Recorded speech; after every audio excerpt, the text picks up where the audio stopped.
Ricoveri in aumento, il Veneto costretto a riaprire i Covid hospital, tocca per primo a Schiavonia, poi il San Camillo di Treviso, Sant'Orso e Jesolo, contrazione dei servizi ospedalieri in arrivo.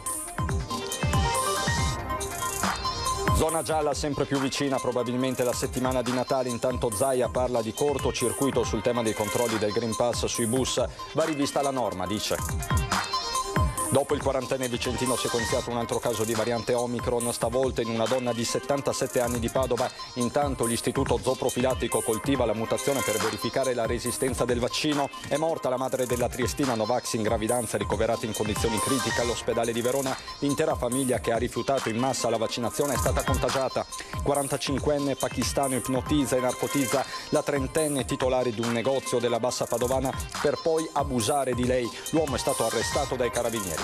Incendio in uno stabilimento di rifiuti a Montebello Vicentino è il terzo rogo in un anno e mezzo, analisi di ARPAV per accertare o meno l'inquinamento dell'aria.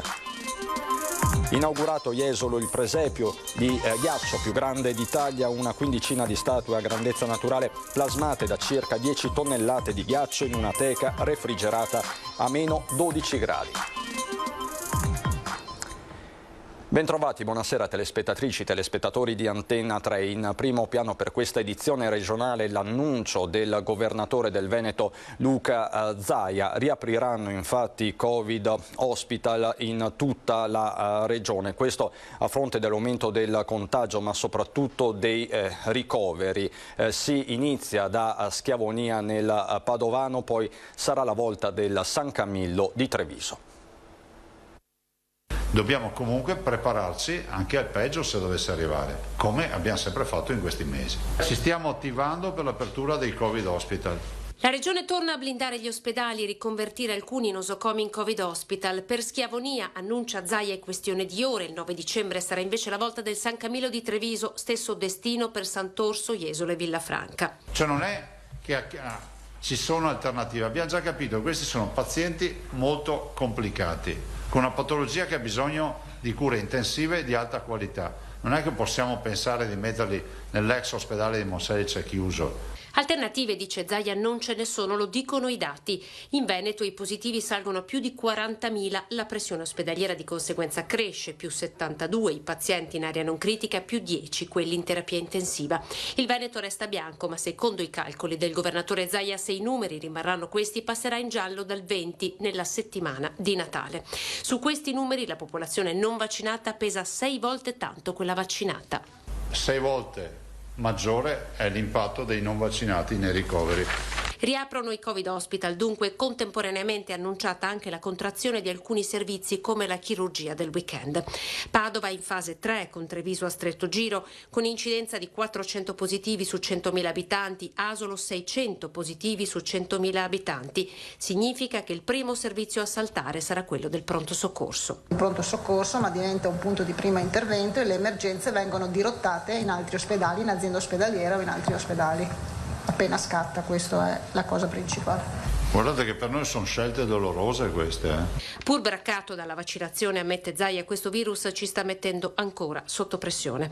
Confermato il trend che vede più che triplicate le prime dosi, restano ancora 630.000 persone che devono vaccinarsi. Ci sono ancora il 10% di 60-69 anni che ancora non si sono vaccinati e che poi purtroppo ritroviamo in corsia o in terapia intensiva, perché se andate a vedere l'età dei non vaccinati vedete cosa accade. Sui disagi del debutto del Green Pass necessario sui mezzi pubblici, Zaia parla di cortocircuito. Io penso che dobbiamo partire a ritroso, cioè il diritto allo studio, garantire il percorso da casa alla scuola e fare in modo di risolvere questo problema. Sul fronte delle cure il Veneto corre con la terapia monoclonale, la metà di quegli usati è proprio qui, annuncia Zaia, che apre uno spiraglio anche sulla pillola anti-Covid. Ed è stato confermato un nuovo caso di variante Omicron in Veneto, questa volta a Padova. Si tratta di una donna di 77 anni, era vaccinata e non rientrava da viaggi. A 77 anni è padovana la donna contagiata a cui è stato identificato il secondo caso di variante Omicron in Veneto dopo quello vicentino. Seguita con terapia monoclonale, sta bene, era vaccinata. I risultati sul sequenziamento del virus contratto invece dalla famiglia dell'imprenditore vicentino contagiato in Africa e rientrato con Omicron sono inaspettati. Sono risultati positivi, abbiamo sequenziato il virus e si tratta di una variante Delta. Moglie e figlio sono stati probabilmente contagiati prima in Veneto, dove la variante Delta è nel 100% dei virus isolati e sequenziati. Il caso della 77enne permetterà però all'Istituto Zooprofilattico di studiare la variante Omicron.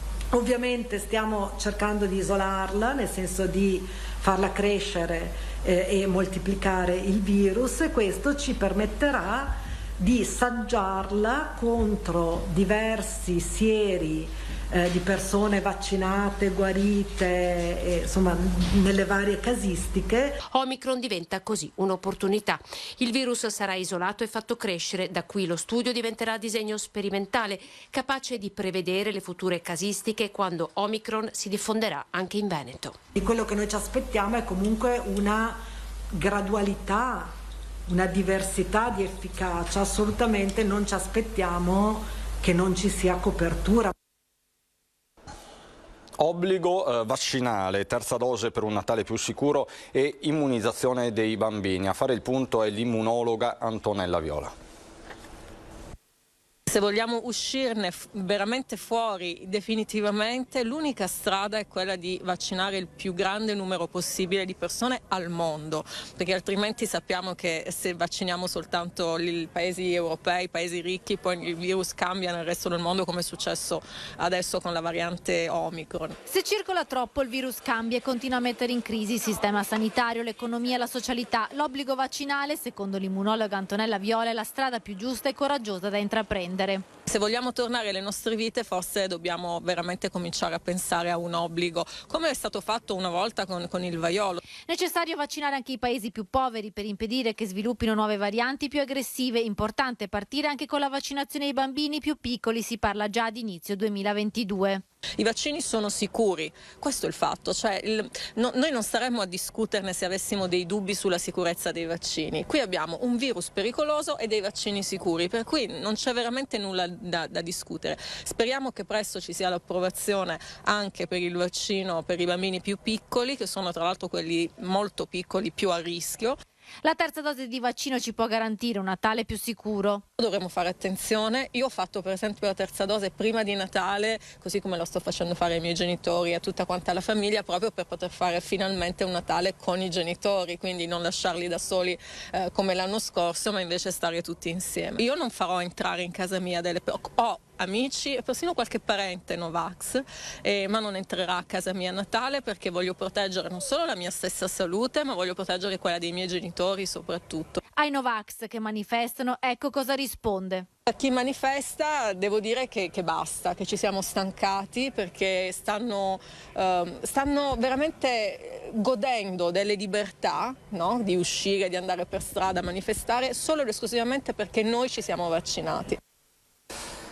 E c'è una storia davvero emblematica. È morta la madre della mamma triestina Novax in gravidanza, ricoverata in condizioni critiche all'ospedale di Verona. L'intera famiglia che ha rifiutato in massa la vaccinazione era stata contagiata dal Covid.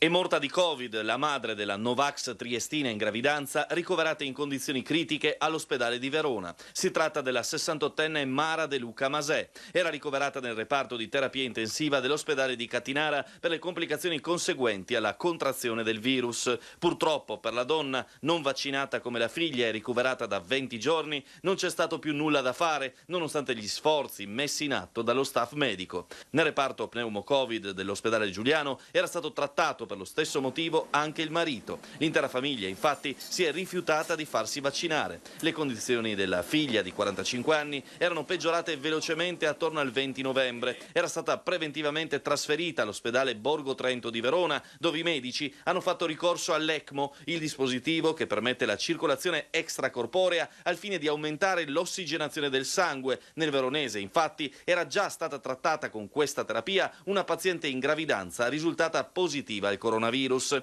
In questo momento la Novax, che di mestiere fa l'insegnante, è ricoverata in condizioni critiche ma stabili. L'intera famiglia della donna ha contratto il Covid, il marito, il padre che ha perso la moglie 68enne e i 2 fratelli, entrambi relativamente giovani, tra cui uno ricoverato in condizioni serie. Il comune di Padova conferma che il dipendente positivo al Covid morto dopo aver rifiutato le cure era vaccinato, un caso che fa discutere. Perché abbia rifiutato le cure resta il mistero principale che avvolge la morte di Marco Grasso, dipendente del settore mobilità del comune di Padova, positivo al Covid, trovato morto nella sua abitazione del quartiere Salboro. È stato ritrovato dopo una segnalazione di alcuni vicini di casa che non lo sentivano da qualche giorno. Lo scorso 3 dicembre aveva rifiutato l'intervento del 118, arrivato a casa sua dopo la chiamata di un'amica preoccupata per le sue condizioni di salute. Secondo l'assessore alle risorse umane del comune di Padova, Francesca Benciolini, l'uomo era vaccinato e ad agosto aveva fatto la seconda dose. Era una persona che aveva comunque il Green Pass, ce l'aveva perché era vaccinato e quindi rientrava nei controlli regolari. Da parte del comune esprimiamo la nostra vicinanza alla mamma che era la persona a lui più vicina e chiediamo anche che ci sia rispetto del suo dolore e di questa situazione che evidentemente è uscita sui giornali in modo un po' così. Siamo dentro una situazione molto complessa, dentro cui si tende a polarizzare un po' immediatamente, a dare un giudizio sulle situazioni che si verificano. Ecco, questa è una situazione che probabilmente sfugge un po' a quella che è questa polarizzazione, quindi per questo crediamo che avere rispetto per la persona e per chi in questo momento è addolorato sia importante. Da mercoledì scorso Grasso non andava al lavoro, si era messo in ferie ma non in malattia e ora tutto il settore mobilità presso cui lavorava è stato sottoposto a regime di quarantena e tracciamento. L'ufficio mobilità sicuramente adesso segue il percorso del tracciamento e probabilmente della quarantena. Ci risulta che in realtà ad un primo tampone siano risultati tutti negativi, quindi non c'è un tema di contagio o di focolaio, però chiaramente le persone, come avviene con la quarantena, sono a casa, lavorano in smart. Non è chiaro come il dipendente comunale non abbia avvisato della sua positività e abbia rifiutato le cure mediche del 118 e il ricovero. Al momento la procura non ha disposto l'autopsia, ma si potrebbe comunque procedere ad esami diagnostici se richiesti dall'USL o dall'azienda ospedaliera. Collegato il tema dei trasporti con la tecnologia della carta Venezia come metodo di controllo del Green Pass sui mezzi pubblici. È questa la proposta lanciata dal presidente degli albergatori veneziani. Perché a Venezia esiste la famosa carta Venezia, che è una specie di pass, nulla ti impedisce evidentemente di abbinare il Q-code direttamente a questa carta, per cui per l'apertura dei gate all'imbarco o tu ce l'hai o tu non ce l'hai. L'IMOB come il Green Pass. Per Vittorio Bonaccini un metodo semplice e immediato per verificare il possesso del certificato verde sui mezzi pubblici del Comune di Venezia. Il presidente dell'Associazione Veneziana Albergatori non è entusiasta all'idea di un Natale con le forze dell'ordine ai pontili dei vaporetti e alle fermate degli autobus. Se io penso esclusivamente al numero di forza pubblica che è sottratta al controllo e alla verifica del territorio per controllare i pass, dico signori c'è qualcosa che non va. Il coronavirus ha colpito duramente l'economia di una città che oramai si basa quasi esclusivamente sul turismo, ma forse ancora più del disastro provocato dalla pandemia, il comparto soffre quelle che Bonaccini definisce le disfunzionalità del sistema amministrativo veneziano. Invece di aiutare coloro che sono stati letteralmente massacrati e continuano ancora ad essere massacrati da questa pandemia, si astraggono completamente, rifiutando però di entrare in contatto con la realtà economica. La realtà economica è una città nella quale noi continuiamo a pagare la Tari come se nulla fosse successo, indipendentemente dal numero di clienti che abbiamo. Il Consiglio regionale del Veneto ha approvato la legge di stabilità 2022, secondo atto della manovra di bilancio, e ha rinviato alla settimana prossima il voto finale sul tabellare 2022. Il Presidente del Consiglio ha già riconvocato l'Assemblea martedì 14 dicembre. La cronaca si è spacciato per un rappresentante riuscendo ad abusare di una commessa. È successo nell'Alta Padovana, l'uomo è stato arrestato dai carabinieri. L'ha ipnotizzata e forse stordita con delle droghe, poi ha abusato di lei. Un cittadino pakistano di 45 anni è stato fermato dai carabinieri con l'accusa di violenza sessuale. Il fatto è avvenuto il 30 novembre, la vittima è una commessa di 30 anni. Lo straniero sarebbe entrato nel negozio dove lavora in un comune della Bassa Padovana presentandosi come rappresentante di sciarpe. Appoggiata la borsa sul bancone, l'uomo avrebbe estratto una sciarpa, ne avrebbe tolto un filo e gli avrebbe dato fuoco intorpidendo la commessa. Poi, con l'aiuto dello sguardo, l'avrebbe soggiogata abusando di lei fino all'arrivo di una cliente. Capito quanto le era accaduto molte ore dopo, la giovane donna ha visionato le immagini di videosorveglianza del negozio e poi si è rivolta ai carabinieri che hanno rintracciato e fermato il pakistano. Nella zona, secondo i carabinieri della compagnia di Abano Terme, sarebbero accaduti altri 2 episodi. Le vittime purtroppo potrebbero essere però più numerose. I carabinieri le invitano a non temere e a rivolgersi a loro per la denuncia. Incendio in uno stabilimento di rifiuti a Montebello Vicentino, è il terzo rogo in un anno e mezzo. Un violento rogo divampato alle 22 all'interno di un'azienda in via Lungo Chiampo a Montebello che si occupa di rifiuti. I pompieri arrivati da Arzignano, Vicenza, Lonigo, Verona con 4 autopompe, 2 autobotti, il carro schiuma e 26 operatori coinvolti hanno condotto le operazioni di spegnimento per tutta la notte, evitando che l'incendio si espandesse ancora di più. Le fiamme sono divampate nella parte centrale del capannone, estendendosi parzialmente nel reparto a fianco. L'azienda, che si occupa anche di bonifiche ambientali, nel 2020 era già stata interessata da altri 2 roghi, uno ad aprile e l'altro a settembre. Sul posto anche l'ARPAV e i carabinieri. Le cause del rogo sono al vaglio dei tecnici e del nucleo di polizia giudiziaria dei vigili del fuoco. Intanto il sindaco Dino Magnabosco ha firmato in mattinata l'ordinanza comunale che, in attesa dei risultati sulla qualità dell'aria, impone di tenere le finestre chiuse e vieta ai cittadini di raccogliere frutta e verdura dal terreno, stendere i panni e stazionare all'aperto. Ordinanza che è stata ritirata in serata perché i parametri dell'aria sono risultati nella norma, questo proprio l'aggiornamento dell'ultima ora. Andiamo adesso a Jesolo per l'inaugurazione del presepio di ghiaccio più grande d'Italia. Il presepe di ghiaccio è bellissimo perché è grande, con 15 sculture, senza gioco di squadra questa cosa non sarebbe realizzata. E dunque bene, sono felice, siamo l'apripista di idee e dunque dico sempre che se ci copiano è bene perché così ci fanno bene anche alla costa veneta e porta turismo e felicità su queste feste che ne abbiamo bisogno. La particolarità di questa scultura di ghiaccio è sicuramente la grandezza, perché sicuramente è il più grande presepe di ghiaccio in Italia in questo momento. Infatti sono stati usati circa 120-130 quintali di ghiaccio per eseguire tutte le opere che vedete alle mie spalle. La particolarità ulteriore è la trasparenza di questo ghiaccio, perché è privo di aria e ossigeno e quindi ha una lucentezza particolare. Un'altra particolarità è la cura nei dettagli, molti dettagli nei personaggi. Sono circa 300 ore di lavoro per creare tutto questo.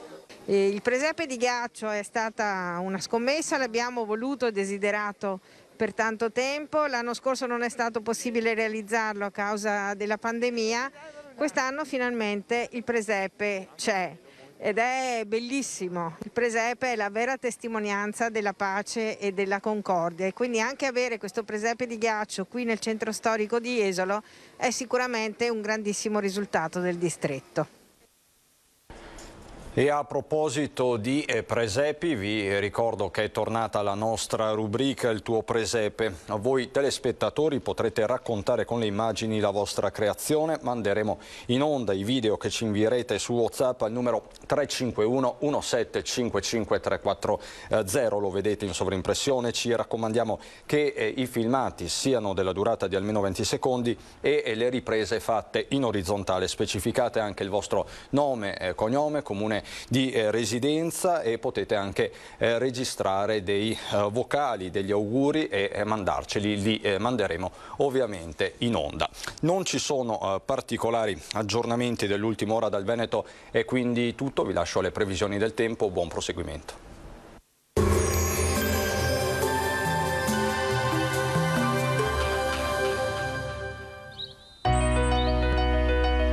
Casa Cason. Profumi e sapori in una fetta di Veneto.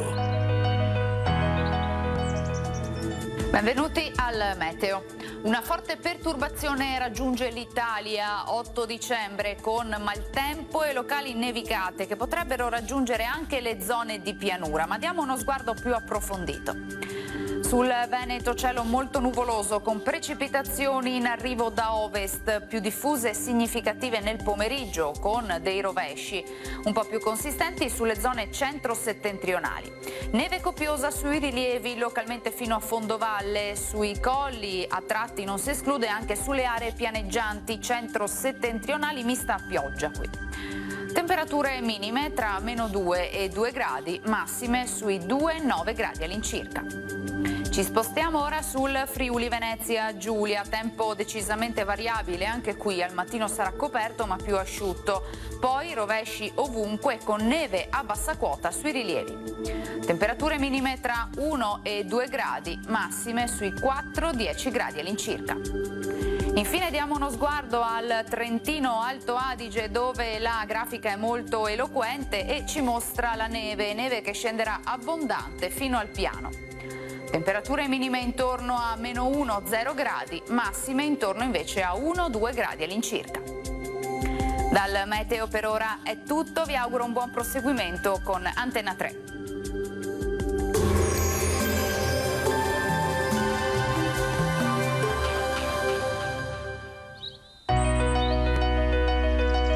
Casa Cason, l'arte di fare i salumi, viene da molte fette fa.